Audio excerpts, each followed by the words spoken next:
여러분 안녕하십니까? 진성호입니다. 진성호의 직설입니다. 오늘은 조선일보의 칼럼 한 편을 소개해 드릴까 합니다. 정권현 논설위원이 쓴 태평로 칼럼입니다.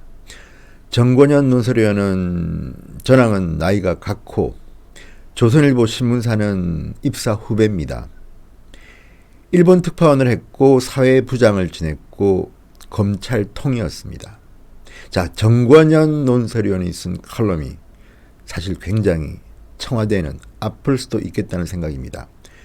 태평로 칼럼의 제목은 이렇습니다. 청와대가 설명 책임 다하면 소문도 가라앉는다.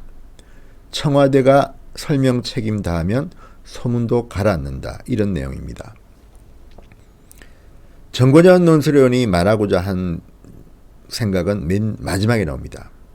그 마지막에 나온 설명이 바로 청와대가 설명 책임을 다하면 소문도 가라앉는다는 결론입니다. 그에 앞서 정권현 논설위원은 일본 특파원 출신답게 몇 가지 팩트로 청와대에 문제 제기를 합니다. 두 가지입니다. 박근혜 전 대통령의 세월호 7시간 괴담을 썼다가 난리가 났던 사람이 있습니다. 일본 산케이 신문의 구로다 특파원입니다. 한국에서 재판까지 받았던 기자입니다. 그런데 구로다 가스히로 특파원이 지난 30일자 칼럼에서 이런 표현을 썼다고 합니다. 대통령 부인 김정숙 여사, 대통령 부인은 부산에서 일본 전통 다도의 맥을 잇는 우라센케의 다도 교실에 열심히 다녔다고 한다. 딸 다혜 씨는 일본의 고쿠시칸 대학에 유학했다. 이런 것을 보면 문 대통령의 가정은 의외로 친일적인지도 모르겠다. 이렇게 썼습니다. 일본과 한국 관계가 좀 안 좋죠. 한일 관계가 대단히 안 좋은데 구로다 특파원은 문재인 대통령의 가정이 의외로 친일적일지도 모른다는 표현을 썼습니다. 그리고 그 근거로 된 게 김정숙 여사가 부산에서 일본 전통 다도의 맥을 잇는 우라센케의 다도 교실에 열심히 다녔다는 사실과 문다혜 씨, 문재인 대통령의 따님이죠. 문다혜 씨가 일본의 고쿠시칸 대학에 유학했다. 이런 사례를 듭니다. 물론 이거는 억측일 수도 있고 억지 주장일 수도 있습니다. 그런데 문제는 여기에 대해서 청와대는 반응을 하지 않고 있습니다. 자, 구로다 특파원은 또 있겠습니다. 일반 국민과 마찬가지로 가족과 측근은 일본을 즐기고 있는데 문 대통령 본인은 친일 규탄에 열을 올리고 있다. 이를 관제 민족주의라고 비웃는 목소리도 자주 들린다. 이렇게 덧붙였습니다. 저도 어제 저녁 식사에서 일본에서 오랫동안 살았던 한 지인으로부터 요즘 일본의 사람들이 문재인 대통령에 대해서 말하는 것을 좀 들었는데요. 전달하지는 않겠습니다. 어쨌든 좀 불쾌한 말들이 일본에서는 오고 가는 모양입니다. 그런데 제가 들어도 좀 기분 나빴던 문재인 대통령에 대한 비판들이었습니다. 그런데 다 따라서 자, 이런 산케이신문의 기사에 대해서 기사가 나간 지 열흘이 되도록 청와대가 아무 반응을 보이지 않는 것을 보면 가짜 뉴스는 아닌 것 같다고 정권현 논설위원은 쓰고 있습니다. 구로다 기자는 지난달 부산에 취재 갔다가 취재했다고 합니다. 그런데 지난 2월달 칼럼에서는 구로다 기자가 다혜 씨에 대해서 일본 유학 경험도 있는 국제파 같아 이렇게 썼는데 이번 칼럼에서는 고쿠시칸 대학이라고 꼭 찍어서 표현했습니다. 이 대학은 어떤 대학일까요? 정권현 논설위원은 이렇게 설명합니다. 도쿄에 있는 이 학교는 일본의 메이지 유신 이래 대륙 침략의 향도 역할을 한 우익단체 겐요샤 계열의 인사들이 설립한 곳으로 알려져 있다. 반일 대통령으로 알려진 문 대통령의 딸이 일본 대학에, 그것도 우익 세력이 설립한 대학에 유학했다면 일본에서도 당연히 화제가 된다. 정권현 논설위원의 글입니다. 소개해드리고 있습니다. 자, 문재인 대통령의 딸 다혜 씨 가족이 해외 이주를 놓고 석연치 않은 논란이 석 달째 이어지고 있다. 이례적입니다, 사실. 그런데 그 이유를 설명해달라는 곽상도 의원의 요구에 청와대 반응은 여전히 날카롭고 신경질적이다. 노영민 비서실장은 의혹을 제기한 분들이 쑥스러울 것이라면서도 다혜씨 가족이 해외로 떠났는지 여부도 밝힐 수 없다고 한다. 이런 식의 대응은 억측만 부추길 뿐이다. 의혹은 쌓이고 소문은 소문을 낳는다. 정건현 논설위원의 글이 아주 운치는 있습니다. 그리고 다시 다혜씨 이야기를 계속합니다. 구기동 빌라건만 해도 참 의혹이 많다고 설명하면서 곽상도 의원의 제기한 문제는 누구나 품을 수 있는 의문이다.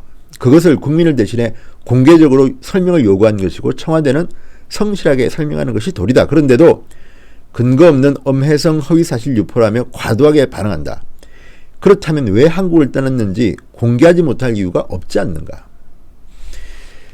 정건현 위원은 묻습니다.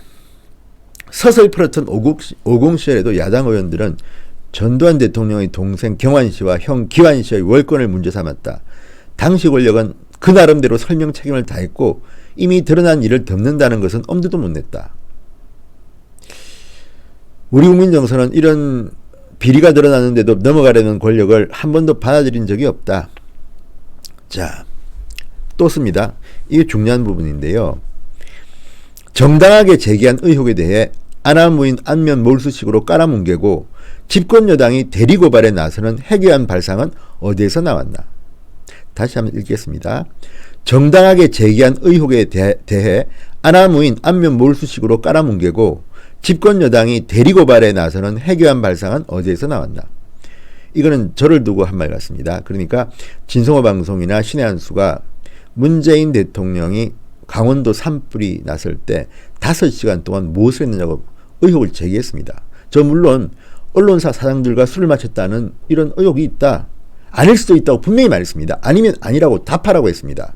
그리고 대한민국 국민들은 궁금합니다. 정말 이미 저녁 9시 44분쯤에 산불이 번져서 소방청이 3단계 대응을 이야기했는데 문재인 대통령 그 다음날 0시 20분에야 회의에 등장했습니다. 당연히 궁금한 거 아닙니까? 그런데 거기에 대한 설명은 없고 무조건 고발을 하겠다. 협박을 합니다. 그리고 민주당은 실제로 지난 금요일 날 고발을 했습니다.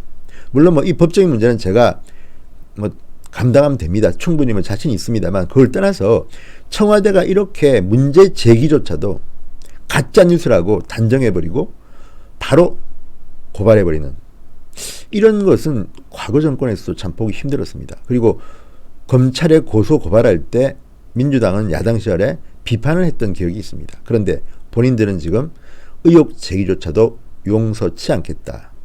대한민국의 언론 표현, 정치 표현의 자유를 압살하겠다는 겁니까? 어쨌든 정건현 위원의 글은 계속됩니다.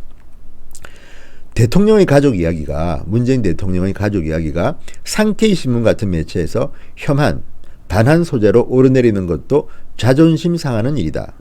청와대가 나서서 설명 책임을 다하면 소문은 가라앉는다. 지금도 늦지 않았다. 그런데 어쨌든 문다희 씨의 일본 유학이나 김정숙 여사의 일본 다도 문제를 상케이신문이 이렇게 썼는데 열흘이 지나도록 정건현 논설위원에 따르면 청와대는 설명하지 않고 있습니다. 가짜 뉴스는 아닌지도 모른다는 게 정건현 논설위원의 주장입니다. 자, 차분히 그냥 설명을 좀 해드렸습니다. 조선일보의 태평로 칼럼을.